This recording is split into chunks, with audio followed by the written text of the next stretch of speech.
Nabilanggo na ang tulo ka mga sospek kinsa mitabang og tigbas patay sa usa ka senior citizen nga mag-uuma nga natigayon sa Puro 4 Barangay Bitanagan, San Francisco, Agusan del Sur pasado alas 5 sa hapon ni adtong Enero 29. Gitugway nga kabaw ang gitudlong hinungdan sa pagbuhat sa krimen. Kasong murder ang giatubang sa tulo ka mga dinakpan. Daling nasikop ang mga suspect humang naglunsad og hot pursuit operation ang San Francisco Municipal Police Station batok kanila. Sa investigasyon sa San Francisco Municipal Police Station, samtang anaa sa iyang panimalay ang biktima, kalit miadto ang mga suspect nga lango sa ilim ng makahubog. Giila sa otoridad ang mga suspect nga sila Noel Locanias Semeros, 42 anyos, Ricky Corvera Cervantes, 35 anyos, o Richie Corvera Cervantes, 35 anyos, mga mag-uuma usab ug mga residente sa nisgutang lugar. Base sa among investigasyon nga nahimo, no, katong tulo ka suspects niadto sila dito sa balay sa biktima.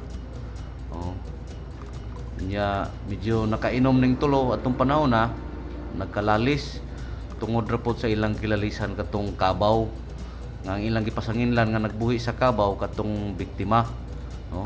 Mao tong nagkalalis sila kay wala man sa biktima gihimo. Paglalis nila dito nahitabo nga gitigbas dayon sa isa sa suspect katong biktima atong panahon na kay nagkalalis naman sila. Unya dito na dayon sunod-sunod ang uban niya nga kauban dito ni apil na pud og kuan pagpanglunggap. Samtang ang biktima giila nga si Jose Malinaw Dugay, 60 anyos nga residente sab sa lugar. Base sa impormasyon gikan sa barangay, walay daotang record ang biktima.